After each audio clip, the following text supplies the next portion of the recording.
Hello students, आज हम लोग देखेंगे क्लास 9 का चैप्टर नंबर साइंस का 3। तो इसमें से हम लोग कुछ देखे थे पहला वीडियो में, ये आज दूसरा वीडियो है इस चैप्टर का। तो हम लोग इससे पहले क्या देखे थे, अणु परमाणु क्या है। अणु तो आज से देखेंगे, अणु नहीं हुआ था। परमाणु हो गया और कोई भी तत्व, तो ये सभी सारे चीज़ को देखे थे। अगर आप नहीं देखें तो उस वीडियो का लिंक रहेगा डिस्क्रिप्शन बॉक्स में, आप वहाँ से जाकर देख सकते हैं। तो हम लोग क्या समझे थे, परमाणु। एक बार और फिर रिपीट करते हैं, परमाणु क्या होता है। परमाणु अगर देखा जाए तो अगर ये कोई भी यौगिक है, सपोज दैट कोई भी यौगिक है, इसको अगर डिवाइड किया जाए, फर्दर डिवाइड किया जाए तो कुछ इस तरह से बढ़ जाएगा। और इसमें जो छोटा छोटा कण आएगा उसको और डिवाइड किया जाए तो और भी वो छोटा छोटा कण में आ जाएगा। इसको और अगर डिवाइड किया जाए तो बहुत छोटा छोटा कण में आ जाएगा। इतना छोटा में आएगा कि अब इसको डिवाइड नहीं किया जा सकता है।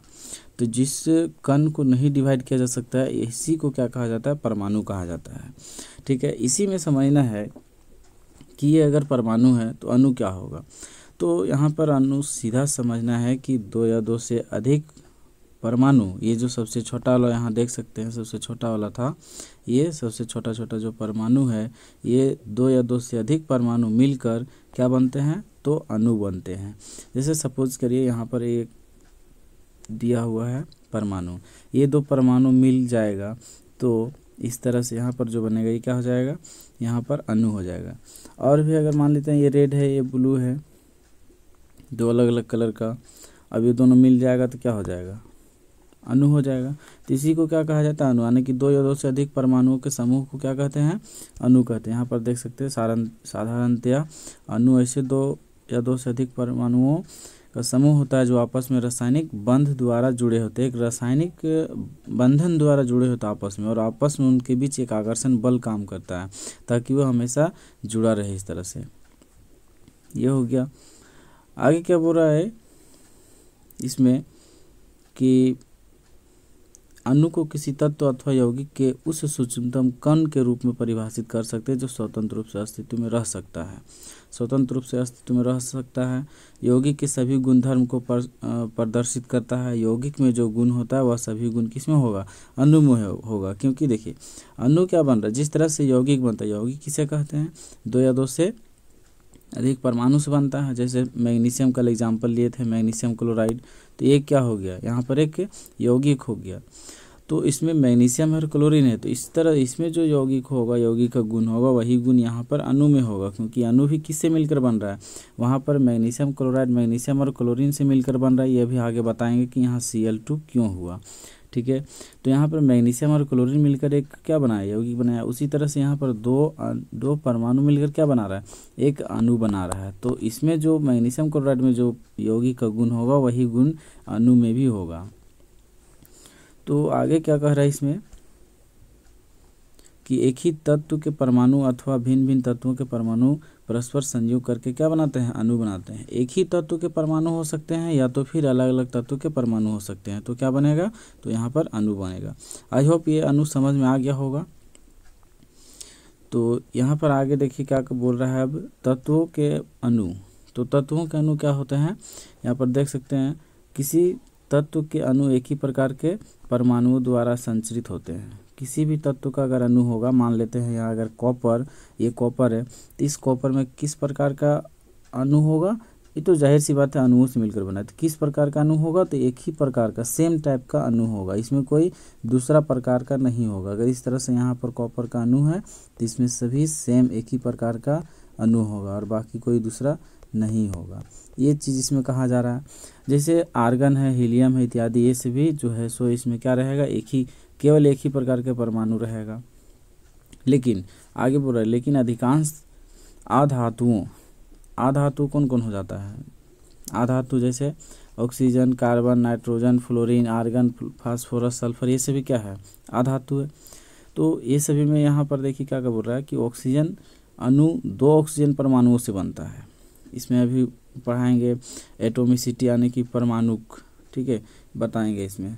तो उसी में है कि ऑक्सीजन परमाणु जब भी होता है कितना परमाणु के साथ होता है, दो परमाणु, यानी कि O2 रहता है हमेशा।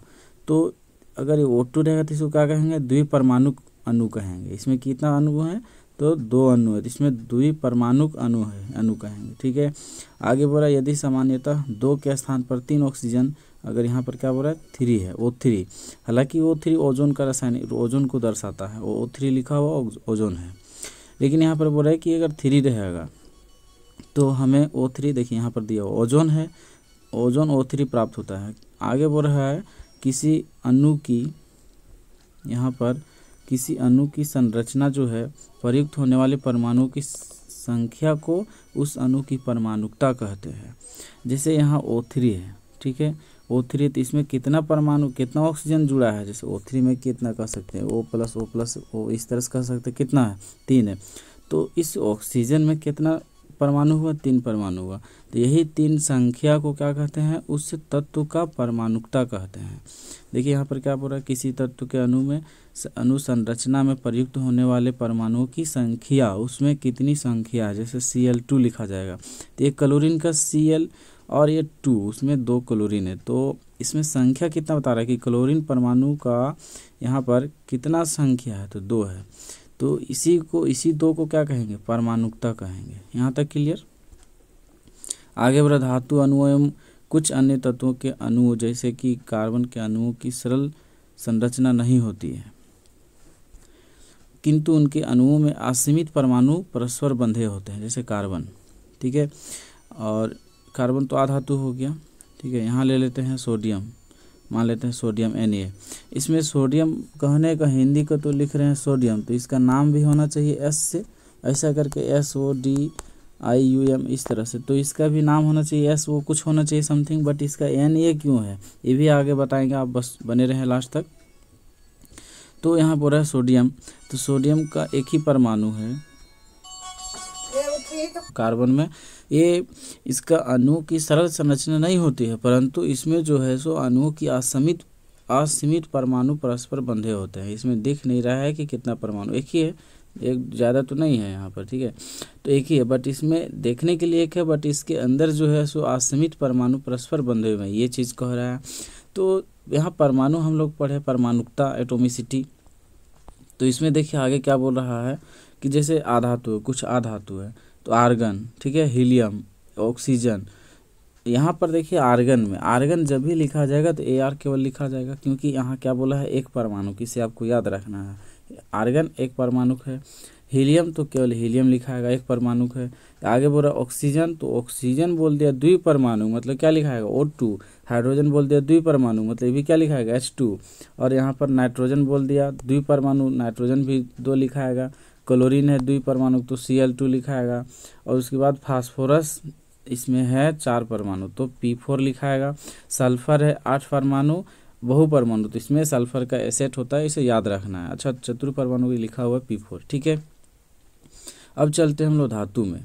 तो धातु में क्या कह रहा है कि सोडियम एक परमाणु है, अगर सोडियम लिखा जाएगा तो ये सोडियम केवल सिंगल है। ज़्यादातर धातु जो होता है एक परमाणु ही होता है, एकल परमाणु। सोडियम एक परमाणु है। आयरन Fe, इसका भी बताएंगे Fe क्यों लिखा जाता है, ये भी एक परमाणु है। एल्युमिनियम एक परमाणु है। कॉपर एक परमाणु, ये सभी जो हो गया एक परमाणु हो गया। ठीक है, तो आगे क्या बोल रहा है, यौगिक के अणु। ठीक है, यहाँ पर देखिए यौगिक के अणु जो है, भिन्न भिन्न तत्वों के परमाणु एक निश्चित अनुपात में परस्पर यौगिकों के अणु निर्मित करते हैं। यानी कि यहाँ पर देख सकते क्या कर रहा है कि अलग अलग जो तत्व होता है वह परमाणु एक निश्चित अनुपात में जुड़कर यौगिक का निर्माण करते हैं, यौगिक के अणुओं का निर्माण करते हैं। सपोज दैट यहाँ पर H2O लेते हैं, H2O, तो हाइड्रोजन एक सीमित मात्रा में है और ऑक्सीजन भी एक सीमित मात्रा में, सीमित मात्रा में लेकर और क्या करते हैं, यौगिक का निर्माण करते हैं, यानी कि इसका रेशियो जो रहता है समान रहता है। पर यौगिकों के अणु यहाँ पर देख सकते हैं, ये यौगिकों का अणु दिया हुआ है। जैसे जल का क्या होता है, जल में के लिए H2O होता है सूत्र, इसे आपको याद रखना है। तो इसमें जो है यौगिकों, इस यौगिक में है, ये जल का यौगिक हाइड्रोजन और ऑक्सीजन, इस यौगिक में इसका अणु जो है मिलकर बना है, देख सकते हैं यहाँ पर। तो इसमें समान अनुपात में हाइड्रोजन का रेशियो और ऑक्सीजन का रेशियो, यानी कि अनुपात दोनों इक्वल होगा, यानी कि एक स्थिर अनुपात में होता है। जैसा कि यहाँ पर देख सकते हैं, अभी बताया गया था कि अलग अलग तत्वों के परमाणु एक निश्चित अनुपात में परस्पर जुड़कर क्या बनाते हैं, यौगिकों के अणु निर्मित करते हैं। तो वैसा ही यहाँ पर है। तो यहाँ पर एग्जाम्पल लेके आपको समझाते हैं। H2O यहाँ पर बोला है, तो हाइड्रोजन का यहाँ पर द्रव्यमान अनुपात निकाल कर दिखाते हैं। हाइड्रोजन का एक्चुअली में होता है 1, और यहाँ पर हाइड्रोजन 2 ठो है तो 2 हो जाएगा गुना में, और ऑक्सीजन का सिंपली 8 दूनी 16 होता है। तो यहाँ हो गया ये 2 अनुपात 16, और ये कटेगा तो एक बार में, और ये 8 दूनी 16, 2 8 बार में, तो 1 अनुपात 8 आ जा रहा है। That's clear. तो 1 अनुपात 8 यही यहाँ पर दिखाया गया। इसी तरह से अमोनिया के भी अगर आपको दिखाएं हम, अमोनिया है, ठीक है, तो अमोनिया का याद रखना है कि NH3 होता है। क्या होता है, NH3, यानी कि नाइट्रोजन। तो नाइट्रोजन का 7 × 14 7 दूनी 14 होता है, और हाइड्रोजन का 1 होता है, तो यहाँ 3 है तो 3 हो जाएगा, तो ये हो गया 14 और ये हो गया 3, तो 14 अनुपात 3 रहेगा किसका, अमोनिया का जो है, अमोनिया में कार्बन परमाणु उन कार्बन परमाणुओं का अनुपात यानी कि रेशियो। ये हो गया यहाँ तक क्लियर। आपको परमाणु द्रव्यमान हर हाल में याद करना है। आपको कल बताए थे कि अगर यहाँ पर ये सीरियल नंबर से आपको क्या करना है, इसे याद कर लेना है। सीरियल नंबर याद करने में कोई दिक्कत नहीं है। जिस तरह से यहाँ हाइड्रोजन हो गया, हाइड्रोजन, हीलियम, लिथियम, और उसके बाद beryllium, boron, carbon, oxygen, nitrogen, ये सब यहाँ पर क्या करना है, यहाँ पर आपको इस तरह से याद करना है। तो यहाँ पर हम बताए थे इसका परमाणु द्रव्यमान का कैसे याद करना है। 1 क्या है, तो विषम संख्या है। 3 क्या है, विषम संख्या। 5 क्या, विषम संख्या। 7 क्या, विषम संख्या। तो विषम संख्या का इसका परमाणु द्रव्यमान सिंपल 2 गुना से 1 बढ़ा देना है। हाइड्रोजन का 1 का 1 ही होगा, और उसके बाद जिसका 3 परमाणु संख्या होगा उसका 3 × 6 1 कितना हो जाएगा, 7। 1 अपने से जोड़ देना है, 5 × 10 और 1 11, अपने से 1 जोड़ देना है, डबल करके उसमें 1 जोड़ देना है। ये एक नाइट्रोजन का 7 होता है परमाणु संख्या, इसका केवल दुगना ही होता है। बाकी 1 से 20 तक आप यही ट्रिक लगा सकते हैं, जिसका परमाणु संख्या विषम होगा उसमें 1 जोड़ देना है, ठीक है, 2 गुना कर देना है और उसमें 1 जोड़ देना है। जितना भी परमाणु संख्या लेकिन विषम वाले का, ठीक है, जैसे सोडियम का 11 है तो 11 दूनी 22 और 1 कितना जाएगा, 23, इस तरह से। अच्छा, ये तो हो गया विषम परमाणु संख्या वाला का परमाणु द्रव्यमान। अब अगर यहाँ पर वैसा परमाणु संख्या जिसका परमाणु संख्या जो है, वैसा परमाणु जिसका परमाणु संख्या सम है, वो सभी का क्या होगा, उस सबका सिंपल डबल कर देना है। 2 दूना 4, इसका 4 का 4 दूना 8 हो जाएगा, 6 दूनी 12 हो जाएगा। ये हो गया इसका परमाणु द्रव्यमान। तो ये था। इसी तरह से यहाँ पर सभी का दिया हुआ ये कार्बन डाइऑक्साइड, यानी कि कार्बन डाइऑक्साइड का होता है CO2, ठीक है। अब इसे निकाल सकते हैं। कार्बन डाइऑक्साइड का हो गया ये NH3, अमोनिया का हो गया, और जल का H2O हो गया। ये इसका सूत्र है। तो अब आगे देखते हैं क्या दिया हुआ है इसमें। अभी था, हम लोग देखे थे अभी परमाणु द्रव्यमान अनुपात, ये अलग चीज़ है, परमाणु द्रव्यमान अनुपात। इसमें एक और क्वेश्चन इस तरह से आता है, परमाणु संख्या अनुपात पूछेगा, जैसा कि यहाँ है। तो परमाणु, यहाँ क्या बोल रहा है, जल में प्रयुक्त परमाणुओं की संख्या का अनुपात। तो परमाणु संख्या का अनुपात, तो H2O, सिंपली परमाणु संख्या का अनुपात क्या होगा, हाइड्रोजन कितना है, 2 है, ये ऑक्सीजन कितना है, तो 1 है, तो ये हो गया 2:1। इसमें जल में परमाणुओं की संख्या का अनुपात 2:1। इसी तरह से अगर पूछा जाएगा अमोनिया का NH3, तो नाइट्रोजन कितना, 1, हाइड्रोजन कितना, 3, तो इसका 1:3 होगा। 2 क्वेश्चन परमाणु संख्या का अनुपात पूछेगा, तो उसमें केवल संख्या जो परमाणुकता उसका है उसी का अनुपात। अगर परमाणु द्रव्यमान का अनुपात पूछेगा तो जितना उसमें ये परमाणु है वे सभी परमाणु का द्रव्यमान का अनुपात निकालना होगा, वहाँ पर परमाणु द्रव्यमान लिखना होगा। और यहाँ पर ये परमाणुओं की संख्या केवल लिखना है, संख्या याद रखना है, केवल संख्या लिखना है। तो ये हो जाएगा आंसर इसका, अगर इस तरह से पूछेगा। तो आगे बोल रहा है क्वेश्चन में कि आयन क्या होता है। तो आयन सिंपली धातु और अधातु दोनों में होता है। धातु एवं अधातु युक्त यौगिक आवेशित कणों से बने होते हैं, उसमें कोई ना कोई आवेश होता है। इन आवेशित कणों को क्या कहते हैं? आयन कहते हैं। आयन एक आवेशित परमाणुओं का एक समूह होता है, ठीक है, जिस पर नेट आवेश विद्यमान होता है। यह ऋण आवेश अथवा धन आवेश होता है, कुछ भी हो सकता है, ऋण भी हो सकता है, धन भी आवेश हो सकता है। तो जितना भी यहाँ पर देखें हम लोग धातु और अधातु के जितना भी रहेगा परमाणु या परमाणु रहे, वो किसका बना होता है? आवेशित कणों से बना होता है। या तो फिर यहाँ देख सकते हैं आवेशित कण वो प्लस भी हो सकता है और माइनस भी हो सकता है। तो ऋण आवेशित आयन को क्या कहते हैं? ऋण आयन, जिसको इंग्लिश में एनायन कहते हैं। ये ऋण आने की माइनस वाला, और कुछ जो होता है वो धन आवेशित यानी कि प्लस वाला, जिसको कैटायन कहते हैं। उदाहरण के लिए सोडियम क्लोराइड यहाँ पर लिया गया है, ठीक है। तो सोडियम क्लोराइड NaCl, इसमें कह रहा है कि सोडियम धनात्मक सोडियम, जो सोडियम है इसका क्या है? धनात्मक है, और क्लोरीन जो उसका क्या है? ऋणात्मक है। ये क्यों है यहाँ पर, ये बताएंगे हम अभी आगे। सोडियम में कितना परमाणु संख्या है इसका ऐसे याद रखना है कि सोडियम का +1 होता है और क्लोरीन का -1 होता है, बस इतना याद रखना है। तो यहाँ पर इसमें इस अणु में देखिए यहाँ पर सोडियम और क्लोरीन दो अलग अलग है, बट दोनों कंबाइंड होकर एक साथ संयुक्त होकर यहाँ पर बना हुआ है एक अणु। तो सोडियम में एक प्लस चार्ज यानी कि धनात्मक है और क्लोरीन में एक ऋणात्मक है। ये हो गया। इसमें आगे क्या बोल रहा है कि परमाणु के समूह जिस पर नेट आवेश विद्यमान हो उसे क्या कहेंगे? बहुपरमाणुक आयन कहेंगे। तो बहुपरमाणुक आयन किसे कहेंगे? परमाणु के समूह जिस पर नेट आवेश विद्यमान होता है उसे बहुपरमाणु कहते हैं। तो यहाँ पर कुछ आयनिक यौगिक दिया हुआ है, जैसे ये कैल्शियम ऑक्साइड। कैल्शियम ऑक्साइड कैसे लिखा जाता है? ये कैल्शियम और ये ऑक्सीजन। कैल्शियम ऑक्साइड लिखने के लिए कल बताए हैं कि फर्स्ट लेटर, अगर कैल्शियम है तो कैल्शियम में 2 लेटर लिखाता है, तो फर्स्ट लेटर उसका बड़ा और सेकेंड वाला छोटा, और ऑक्सीजन अलग तत्व है तो इसका ऑक्सीजन वो बड़ा हो जाएगा। ये कैल्शियम ऑक्साइड हो गया। और दूसरा मैग्नीशियम सल्फाइड, तो ये हो जाएगा मैग्नीशियम और ये हो जाएगा सल्फर, ठीक है। तो यहाँ पर मैग्नीशियम सल्फाइड हो गया। दूसरा बोल रहा है सोडियम क्लोराइड, ये हो गया सोडियम और ये हो गया क्लोरीन, सोडियम क्लोराइड। अब इसमें द्रव्यमान अनुपात पूछा है, तो पहले ही बता चुके हैं इसमें द्रव्यमान का अनुपात, तो इसमें निकाल लेना है। कैल्शियम का कितना था परमाणु संख्या? 20, तो 20 का दुगना 40 सिंपली, और ऑक्सीजन का 8, 8 का दुगना 16। ये अगर कटेगा तो यहाँ पर 8 से कट रहा है, ये 8 × 5 = 40 और ये 8 दूनी 16, तो 5:2 यही दिया हुआ है। यहाँ पर देख सकते हैं 5:2 दिया हुआ है। तो आपको कमेंट करके बताना है मैग्नीशियम और कैल्शियम ऑक्साइड का, तो बता दिए। इसी तरह से मैग्नीशियम सल्फाइड का बताना है, द्रव्यमान का अनुपात याद रखना, द्रव्यमान अनुपात, ठीक है। और सोडियम क्लोराइड का बताना है।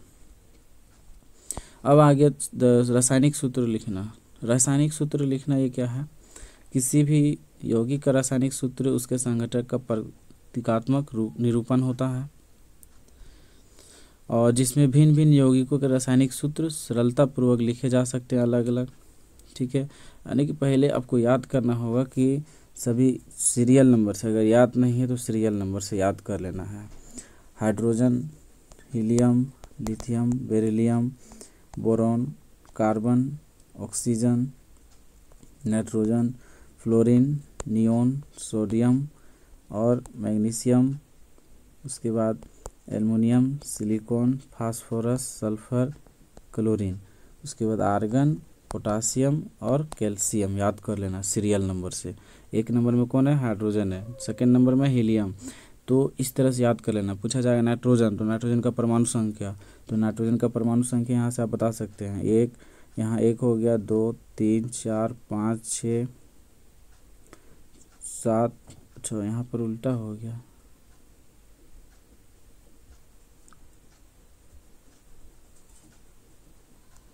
यहाँ पर हो जाता है इसका नाइट्रोजन, उसके बाद ऑक्सीजन हो जाता है, कार्बन के बाद नाइट्रोजन, उसके बाद ऑक्सीजन, तो ऑक्सीजन आ जाता है 8 नंबर पे, ठीक है। तो यहाँ पर अगर ऑक्सीजन पूछा जाए तो ऑक्सीजन 8 नंबर में हो जाएगा। और फिर अगर मैग्नीशियम पूछा जाएगा तो मैग्नीशियम यहाँ पर देख सकते हैं ये 12 नंबर में रहेगा। पोटासियम पूछा जाएगा तो 19 नंबर में रहेगा। अगर क्लोरीन पूछा जाएगा तो 17 नंबर में रहेगा, तो जितना नंबर में रहेगा वही उसका परमाणु संख्या हो जाएगा। तो ये संकेत और परमाणु संख्या अभी वीडियो पॉज करके आपको याद कर लेना है, तभी आगे बढ़ना है, तभी और आगे समझ में भी आएगा। तो आगे अब देखिए क्या बोल रहा है यहाँ पर इसमें कि किसी तत्व की संयोजन शक्ति उस तत्व की संयोजकता कहलाती है। उस तत्व की संयोजकता, अब संयोजकता समझ लेते हैं। संयोजक इलेक्ट्रॉन क्या होता है, जैसे अगर बोलेंगे परमाणु संख्या 11 किसका होता है, सोडियम का। सोडियम का परमाणु संख्या 11, ठीक है। सोडियम परमाणु संख्या को नीचे दर्शाया जाता है, उसका परमाणु द्रव्यमान जितना भी रहेगा 11 दूनी 22 और 1 कितना हो जाएगा 23, तो 23 को ऊपर दर्शाया जाता है। तो इस परमाणु संख्या 11 इसका इलेक्ट्रॉनिक यानी कि यहाँ पर इलेक्ट्रॉन का विन्यास, इलेक्ट्रॉनिक विन्यास करना है। तो पहला कक्ष में 2 इलेक्ट्रॉन, दूसरा कक्ष 8 इलेक्ट्रॉन से भरता है। तो 2 भर लिया पहला कक्ष में, 8 भी भर लिया, तो अभी तक कितना अवेलेबल बचा है, अब 1 बचा है। ये अलग बात है कि थर्ड लेवल यानी कि तीसरा कक्ष में भी 8 इलेक्ट्रॉन भरना चाहिए, बट 1 ही इलेक्ट्रॉन बचा तो 1 ही होगा। तो इसका बाह्यतम कक्षा में जितना इलेक्ट्रॉन है वही होता है इसका संयोजक इलेक्ट्रॉन। इसे याद रखना, बाहर बाह्यतम कक्ष में जितना इलेक्ट्रॉन उसी को संयोजक इलेक्ट्रॉन कहा जाता है। बट यहाँ पूछा गया संयोजकता। तो संयोजकता क्या होता है कि ये कोई भी तत्व होता है, धातु या अधातु होता है, वो अपना बाह्यतम कक्षा में इनर्ट गैस का इलेक्ट्रॉनिक विन्यास प्राप्त करना चाहता है। आपको होगा इनर्ट गैस क्या होता है, तो इनर्ट गैस में जो होता है, इनर्ट गैस का संयोजकता प्राप्त करने के लिए यह सोडियम इस पहला कक्ष में होता तो 2 इलेक्ट्रॉन पूरा करना चाहता, दूसरा कक्ष में रहता अगर कम 8 से कम रहता तो 8 इलेक्ट्रॉन पूरा करना चाहता, तीसरा में भी 8 इलेक्ट्रॉन पूरा करना चाहता। इस तरह से 20 तक जिसका परमाणु संख्या हो 20 तक यही होता है सिस्टम। पहला कक्ष में 2 इलेक्ट्रॉन, दूसरा में 8 इलेक्ट्रॉन, तीसरा में भी 8 इलेक्ट्रॉन, यहाँ पर 8 इलेक्ट्रॉन भरना चाहता है। तो 1 इलेक्ट्रॉन होने के कारण ये 1 इलेक्ट्रॉन या तो किसी को दे सकता है या तो इसको पूरा कितना करना है, 8 पूरा करना है। तो 1 दे देगा तो इसका ये सेल ही खत्म हो जाएगा। क्लियर, ये सेल खत्म हो जाएगा तो ये दूसरा सेल बच जाएगा, दूसरा कक्ष। तो दूसरा कक्ष में कितना इलेक्ट्रॉन, 8 इलेक्ट्रॉन, तो 8 इलेक्ट्रॉन से फुलफिल होना चाहिए, फुलफिल हो जाएगा। तो तीसरा सेल वाला को या तो दे सकता है 1 इलेक्ट्रॉन किसी को, या तो 7 इलेक्ट्रॉन किसी से ले लेगा। तो यहाँ पर एक या तो दे सकता है या तो फिर 7 ले सकता है। तो क्या हो जाएगा, अगर देता है तो प्लस, अगर देता है तो प्लस, अगर लेता है तो माइनस। तो 7 इलेक्ट्रॉन इसको ढोकर लाने में आसानी होगा या 1 इलेक्ट्रॉन सिंपली देने में आसानी होगा। तो जाहिर सी बात है 1 इलेक्ट्रॉन देने में आसानी होगा, इसलिए 1 इलेक्ट्रॉन को क्या करेगा, किसी अन्य परमाणु को दे देगा। तो अन्य परमाणु जिसको ज़रूरत रहेगा उसको दे देगा। तो कोई भी परमाणु जो है वह अपनी बाह्यतम कक्षा में द्वितीयक मतलब 2, अष्टक मतलब 8, द्वितीयक या अष्टक प्राप्त करने के लिए बाह्यतम कक्षा में सबसे बाहरी वाले कक्ष में द्वितीयक या अष्टक प्राप्त करने के लिए जितना इलेक्ट्रॉन किसी दूसरे परमाणु को देता है या जितना इलेक्ट्रॉन किसी दूसरे परमाणु से लेता है, वही जितना मतलब शेयरिंग कर रहा है, लेन देन जितना कर रहा है, वही इलेक्ट्रॉन क्या कहलाता है, संयोजकता इलेक्ट्रॉन कहलाता है। That's clear. संयोजक जितना बाह्यतम कक्षा में रहेगा, संयोजकता जितना देता या लेता है, बस इतना याद रखना है। एक और एग्जांपल लेते हैं। फॉर एग्जांपल यहाँ पर ऑक्सीजन,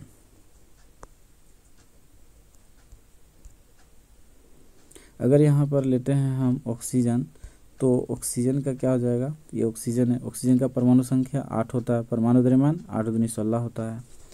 इसका अगर इलेक्ट्रॉनिक विन्यास करेंगे तो 2 होगा और 8 नहीं होगा, क्योंकि इसके पास 8 ही था। 2 पहला का कोष में दे दिया, पहला कक्ष में। अच्छा, कक्ष क्या होता है, इसमें KLM इस तरह से कक्ष होता है, इसे भी बता ही देते हैं। तो कोई भी परमाणु का ये क्या हो गया, नाभिक हो गया। इसके बाहर चारों तरफ क्या होता है, ये नेक्स्ट चैप्टर में पढ़ेंगे। चारों तरफ एक कक्ष बनकर, कक्ष में जो होता है इसका इलेक्ट्रॉन इसके चारों तरफ घूमते रहता है। ये K है, ये L है, ये M है। तो इसमें क्या होता है, इलेक्ट्रॉन घूमते रहता है। तो यही है पहला कक्ष, इसी में बोल रहे हैं। इसमें 2 इलेक्ट्रॉन भरा हुआ रहता है। और ये दूसरा कक्ष, इसमें 8 इलेक्ट्रॉन, तीसरा कक्ष इसमें भी 8 इलेक्ट्रॉन रहता है, यही इसी में इलेक्ट्रॉन भरता है। तो जितना बड़ा परमाणु उतना बड़ा इसमें क्या भरेगा, इलेक्ट्रॉन भरेगा। तो ऑक्सीजन का पहला कक्ष में 2 इलेक्ट्रॉन भरेगा, दूसरा कक्ष में 8 इलेक्ट्रॉन भरता है, बट इसके पास टोटल 8 था, तो 8 में से 2 भर दिया पहला कक्ष में, तो दूसरा कक्ष के लिए कितना इलेक्ट्रॉन बचा, 6 इलेक्ट्रॉन। तो अब क्या करेगा, इसका पूछेंगे संयोजक इलेक्ट्रॉन यानी कि वैलेंस इलेक्ट्रॉन, तो हो गया 6। बट पूछेंगे संयोजकता, वैलेंस सिंपली इसका बाह्यतम कक्ष हम जितना है, बट पूछेंगे संयोजकता, तो संयोजकता जो है यहाँ पर अभी ऑक्सीजन का कट गया, 2 था और 6 है, तो बाह्यतम कक्ष में 8 इलेक्ट्रॉन पूरा करना है, तो या तो 6 किसी को देगा या तो 2 किसी से लेगा, तो 8 पूरा हो जाएगा। जैसे यहाँ पर 6 देगा तो इसका एक एक कक्ष बचेगा, एक ही ठो बचता है, तो एक कक्ष बचेगा जिसमें 2 इलेक्ट्रॉन है, पहला कक्ष में 2 ही इलेक्ट्रॉन से फुलफिल हो जाता है, उसके बाद दूसरा तीसरा 8 इलेक्ट्रॉन से फुलफिल होता है। तो दूसरा कक्ष में 2 इलेक्ट्रॉन दे देगा, 6 इलेक्ट्रॉन दे देगा, 6 इलेक्ट्रॉन दे देगा, या फिर 2 इलेक्ट्रॉन ले लेगा। तो 6 ज़्यादा बड़ा है या 2 ज़्यादा बड़ा है, 6 देने में इसको ज़्यादा भारी होगा, 2 लेने में आसानी होगा, तो 2 क्या करेगा, ये ऑक्सीजन ले लेगा। 2 लेकर यहाँ पर क्या करेगा, ये 2 लेकर 6 और 2 यहाँ पर 8 आने की 8 हो जाएगा। तो इसका जो नया बनेगा,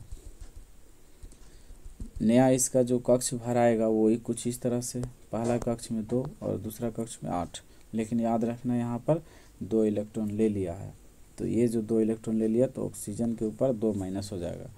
जितना इलेक्ट्रॉन लेता है उतना माइनस हो जाता है, जितना इलेक्ट्रॉन देगा उतना प्लस हो जाता है। सोडियम 1 दिया था तो सोडियम के ऊपर 1 प्लस चार्ज होगा, तो सोडियम प्लस का अगर परमाणु संख्या पूछा जाएगा तो कितना हो जाएगा, तो इसका टोटल कितना था, 11 था, 11 में से यहाँ प्लस चार्ज बता रहा है, मतलब 1 दे दिया है, तो इसका परमाणु संख्या 10 हो जाएगा।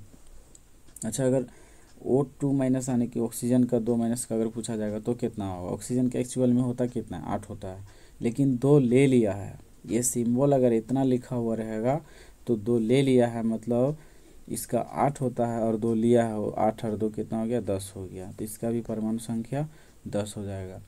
अगर यहाँ केवल ऑक्सीजन का पूछा जाएगा, केवल O लिख देगा और इसका परमाणु संख्या पूछेगा तो इसका परमाणु संख्या 8 होगा। O2 माइनस लिखा हो रहा है तो इसका 10 होगा। इतना क्लियर, ये क्लियर। यहाँ पर अगर A एल्युमिनियम का देखा जाए तो ये 3 इलेक्ट्रॉन किसी को दे देता है तो 3 प्लस हो जाएगा। नहीं दिया है, जब ये नहीं दिया है तब इसका परमाणु संख्या कितना था, 13 था। जब दे दिया 3 इलेक्ट्रॉन किसी दूसरे को, तब दे दिया है तो 3 तो लॉस कर दिया, तो 13 में 3 माइनस कर दो, कितना बचेगा, 10 बचेगा, ये 10 हो गया। इस तरह से इसे याद रखना है। आई होप यहाँ तक समझ में आ गया होगा। तो आपको बताना है यहाँ पर सल्फर 2 माइनस का परमाणु संख्या, क्लोरीन 1 माइनस का परमाणु संख्या, इसका आपको कमेंट करके बताना है। आगे जो बोल रहा है यहाँ पर देख सकते हैं, कुछ यहाँ पर लिखा हुआ बहुपरमाणु, कुछ सामान्य सरल बहुपरमाणुक आयन, इसे एकदम मस्ट, इसे याद रखना है। सोडियम प्लस, मतलब सोडियम प्लस का मतलब क्या है, 1 इलेक्ट्रॉन किसी को दे सकता है। Potassium 1 electron, silver 1 electron, copper 1 electron, और ये सभी था क्या, धातु, ये सभी धातु जो 1 इलेक्ट्रॉन किसी दूसरे को दे सकता है। इसके पास कैपेसिटी 1 इलेक्ट्रॉन का है। यहाँ पर आधातु हाइड्रोजन, ये हाइड्राइड में रहेगा तभी -1 होगा। हाइड्राइड जब बोला जाएगा तो -1, हाइड्रोजन बोला जाएगा तो +1। यहाँ पर क्लोराइड -1 है, ब्रोमाइड -1 है, आयोडाइड -1 है, ऑक्साइड -2 माइनस, यहाँ पर सल्फर 2 माइनस, सल्फाइड है 2 माइनस हो गया। तो इस तरह से कुछ यहाँ पर दिया हुआ है। उसके बाद यहाँ पर कुछ इसमें अणु है, अमोनिया NH4 रहेगा, अमोनियम है, सॉरी अमोनियम NH4 है, तो इसमें 1 + 1 +, hydroxide 1 - nitrate 1 - hydrogen carbonate 1 - carbonate sulphide, यहाँ पर कार्बोनेट सल्फाइड दिया, कार्बोनेट है CO3 तो 2 - और सल्फाइड रहेगा तो 2 - सल्फेट रहेगा तो 2 - इसे याद रखना है। यहाँ पर नाइट्रोजन का तो 3 होता है, सिंपली निकाल लेना है। यहाँ पर ये सभी का देख सकते हैं, मैग्नीशियम का 2+, कैल्शियम का 2+, जिंक का 2+, आयरन का 2+, आयरन का स्टार लगा हुआ है, तो इसका क्या मतलब है कि ये सभी तत्व जिसका यहाँ पर स्टार लगा हुआ है, सभी तत्व का 1 से ज़्यादा भी हो सकता है। जैसे आयरन का यहाँ पर कितना दिखाया गया, 3 दिखाया गया, +3, कहीं कहीं इसका +2 भी यूज़ होता है। कॉपर का भी 2+ दिखाया गया, कहीं कहीं 1 भी 3 ऐसा करके यूज़ होता है। तो इसे याद कर लेना, एक बार रिपीट कर लेना है।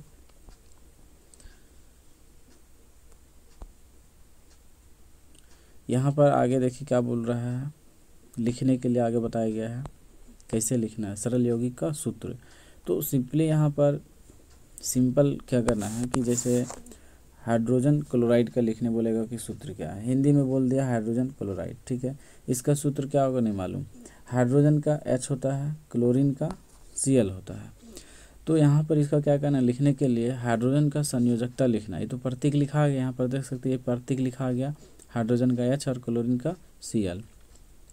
अब इसका संयोजकता लिखना है। तो यहाँ पर अभी देखें कि हाइड्रोजन का संयोजकता कितना था, 1 था, क्लोरीन का संयोजकता 1 था। अब इस 1 को यहाँ ले जाकर बैठा देना और इस 1 को यहाँ ले जाकर बैठा देना और दोनों को कंबाइन कर देना है। तो ये क्या बन जाएगा, हाइड्रोजन कितना, ये वाला 1, क्लोरीन कितना, ये क्लोरीन 1, तो यहाँ पर 1 ही रह जाएगा, यानी कि HCl बन गया, हाइड्रोजन क्लोराइड का HCl बन गया। उसी तरह से यहाँ पर दूसरा जो है हाइड्रोजन सल्फाइड, तो हाइड्रोजन सल्फाइड का सल्फर, हाइड्रोजन का परमाणु संख्या 1 होता है, इसका बाह्यतम कक्ष में 1, तो इसका संयोजकता भी 1 ही होगा। सल्फर का परमाणु संख्या 16, इसका अगर देखा जाए इलेक्ट्रॉनिक विन्यास तो 2, 8, 10 हो गया और कितना बचा है, 6 बचा है, 6 हो गया। तो 6 किसी को देगा या 2 लेकर अपना अष्टक पूरा करेगा, तो 2 लेगा, तो यही इसका संयोजकता हो गया 2। अब ये इधर हाइड्रोजन में 2 बैठेगा, ये 1 सल्फर में बैठेगा, तो क्या हो गया, हाइड्रोजन 2 सल्फर 1, यही हो गया हाइड्रोजन सल्फाइड। इसी तरह से सभी का सूत्र बनेगा, सिंपली, बहुत सिंपल। और आगे बोला एल्युमिनियम ऑक्साइड, तो एल्युमिनियम और ऑक्सीजन, एल्युमिनियम का आप देख सकते हैं यहाँ पर ऊपर में जो चार्ट दिया हुआ था, बना हुआ टेबल, उसमें एल्युमिनियम का दिया हुआ है 3 संयोजकता, ऑक्सीजन का 2 संयोजकता, तो 3 यहाँ चला जाएगा, 2 यहाँ चला जाएगा। तो यहाँ पर अगर देखा जाए तो Al2 और O3 बन जाएगा, ये बन गया एक यौगिक। अच्छा, अगर आपको नहीं समझ में आया हुआ संयोजकता तो आप फिर से कमेंट कर सकते हैं, आपको नेक्स्ट वीडियो में इसे बता देंगे।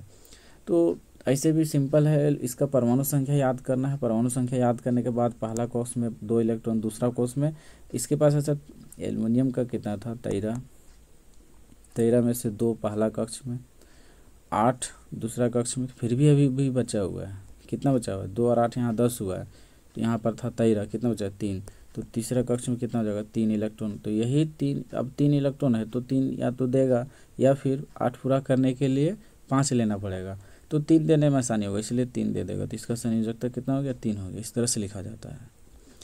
तो आपको अब बताना है अब यहाँ से, अच्छा बहुपरमाणु का भी सूत्र जो है सो यहाँ पर देख सकते हैं, जैसे कैल्शियम हाइड्रोक्साइड या तो सोडियम नाइट्रेट का, तो सोडियम और ये हो गया नाइट्रेट NO3। तो NO3 का हम लोग देखे थे अभी -1 होता है, तो माइनस प्लस नहीं लिखना है, केवल 1 लिखना है। सोडियम का 1 होता है, सिंपली ये यहाँ चला जाएगा, ये यहाँ चला जाएगा, तो सोडियम हो गया 1 और नाइट्रेट NO3 हो गया 1, तो NaNO3 हो गया। तो ये हो गया सोडियम नाइट्रेट का सूत्र। इसी तरह से आपको लिखना बिल्कुल सेम ऐसा ही है।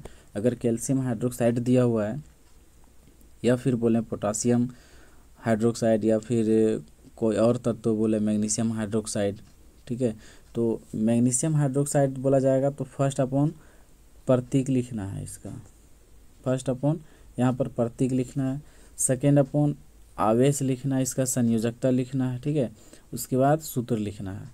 तो मैग्नीशियम अगर हाइड्रोक्साइड लिखने बोला जाएगा तो मैग्नीशियम और हाइड्रोक्साइड OH, मैग्नीशियम का 2 होता है इसका आवेश, और हाइड्रोक्साइड का -1 होता है, 1 लिख देंगे, तो ये 1 यहाँ जाएगा और ये 2 यहाँ जाएगा, तो इसे इस तरह से लिखना गलत होगा। OH लिख दिए, MgOH लिख दिए, ये 2 था, 2 सिंपली बैठा दिए, ये गलत होगा। क्यों? क्योंकि अगर इस तरह से है तो ये 2 केवल हाइड्रोजन के लिए, जबकि ये पूरा OH के लिए है 2, इसलिए इसको ऐसा ना लिखकर इसको ऐसा लिखा जाता है, Mg और OH को ब्रैकेट में लिखकर यहाँ होल टाइम 2, ये हो गया MgOH होल टाइम 2, यानी कि मैग्नीशियम हाइड्रोक्साइड। इस तरह से आपको लिखना है। तो यहाँ कुछ एग्जाम्पल दिया हुआ, आप इसे बना सकते हैं आसानी से, जैसे कि यहाँ पर दिखाया गया है सूत्र लिखने के लिए, sodium oxide, aluminium chloride, sodium sulphide, magnesium sulphide, ये हो गया। तो यहाँ से इसे आप आसानी से बना सकते हैं। आप इसे बनाकर देखना है, अगर इसमें से कोई नहीं बनता है तो आपको कमेंट करना है। रासायनिक सूत्र का क्या तात्पर्य है? कोई भी तत्व को उसका सांकेतिक रूप में लिखना, प्रतीक के रूप में लिखना, वही क्या हो गया? रासायनिक सूत्र को लिखना हो जाएगा। बोल रहा है निम्न में कितने परमाणु विद्यमान है? जैसे H2S में परमाणु पूछ रहा था, हाइड्रोजन का कितना परमाणु? 2। सल्फर का कितना परमाणु? 1 है। तो इसका 2 और इसका 1 कितना हो गया? तो वही इसका क्या जाएगा? इसका आंसर हो जाएगा। नेक्स्ट बोला है आणविक द्रव्यमान।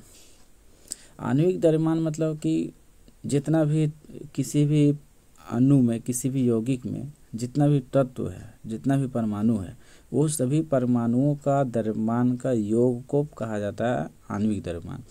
जैसे यहाँ पर देखिए कि बोला गया है कि किसी तत्व का आणविक द्रव्यमान उसके सभी संघटक परमाणु के द्रव्यमानों का योग होता है। सपोज दैट H2O लिए, या फिर H2O ना लेकर लेते हैं यहाँ पर सोडियम क्लोराइड NaCl। अभी हम लोग सूत्र बनाए हैं NaCl कैसे बनता है। तो इसमें 2 तत्व है, सोडियम और क्लोरीन। तो दोनों तत्वों का परमाणु द्रव्यमान, सोडियम का परमाणु संख्या 11 विषम संख्या, तो 11 दूनी 22 और 1 23 हो जाएगा। प्लस क्लोरीन का होता है 17, विषम संख्या 17, 17 दूनी 34 और 1 35 हो जाएगा। अब ये दोनों को जोड़ देना है, तो जोड़ने के बाद कितना हो जाएगा? यहाँ पर ये देख सकते हैं 58 आ जाएगा। तो 58 आ जाएगा। अब 58 आया, अब कुछ मात्रा होगा। जैसे यहाँ से अगर A से अगर ले ले पॉइंट B तक, इसका कुछ ले ले, यहाँ से डिस्टेंस कितना होगा? तो कुछ तो डिस्टेंस होगा, 5 होगा, 6 होगा, बट किस में होगा? सेंटीमीटर, मिलीमीटर, किलोमीटर, कुछ तो यूनिट होगा मात्रक कि किस में मापा गया है। उसी तरह से इसका द्रव्यमान है तो किस में होगा, ठीक है। तो यहाँ पर जो आणविक द्रव्यमान होता है उसका जो यहाँ पर मात्रक होता है वो क्या होता है? U होता है, यानी कि परमाणु द्रव्यमान इकाई कहा जाता है, जिसको U से सूचित किया जाता है, यूनिफाइंग मास, या फिर AMU इंग्लिश में कह सकते हैं, एटॉमिक AMU, पूरा AMU एटॉमिक मास यूनिट, वही हिंदी में परमाणु द्रव्यमान इकाई, या फिर केवल सिंपली इसको U से इंडिकेट किया जाता है तो यूनिफाइंग मास हो गया। तो ये 58 यूनिफाइंग मास हो गया किसका? सोडियम क्लोराइड का। यही हो गया इसका आणविक द्रव्यमान। सिंपली समझते हैं हम लोग H2O का। तो हाइड्रोजन का होता परमाणु द्रव्यमान 1 को गुना कर देंगे, इसका परमाणु कई है? 2 ठो है, 2 से गुना करेंगे। प्लस ऑक्सीजन का परमाणु संख्या 8 दूनी 16, 2 गुना में 1 नहीं जोड़े, क्यों? क्योंकि ये सम संख्या है। सिंपल, या इसे भी आपको याद कर लेना है। तो 1 दूना 2 और प्लस में 16, 16 और 2 कितना आ जाएगा? 18। तो ये आ गया 18U, ठीक है। तो H2O का जो आणविक द्रव्यमान होगा ये 18 यूनिफाइंग मास होगा। सिंपल इससे आपको बना लेना है। उसके बाद इसमें आएगा कुछ क्वेश्चंस, आप इसको बना कर देख सकते हैं। NHNO3 नाइट्रिक अम्ल है, H2O बता दिए हैं। और भी यहाँ पर है, जैसे यहाँ पर देख सकते हैं कैल्शियम कार्बोनेट। तो यहाँ पर एगो कैल्शियम है जिसका परमाणु द्रव्यमान 40 होगा, कार्बन है परमाणु द्रव्यमान 12 होगा, ऑक्सीजन 3 ठो है, एक ऑक्सीजन का होगा 16 को 3 से गुना कर देना है, ऑक्सीजन का 12 जोड़ देना है, कैल्शियम का 40 जोड़ देना है, और आपको बताना है कि इसका परमाणु द्रव्यमान कितना आ रहा है। तभी तो पता चलेगा कि आप जान रहे हैं या नहीं जान रहे हैं। बाकी यहाँ से नेक्स्ट वीडियो में बताएंगे सूत्र इकाई द्रव्यमान क्या होता है। यहाँ तक आई होप यहाँ तक समझ में आया होगा। अगर समझ में आया होगा तो लाइक सब्सक्राइब, और पहली बार चैनल में आए हो तो सब्सक्राइब भी कर दें। Thank you.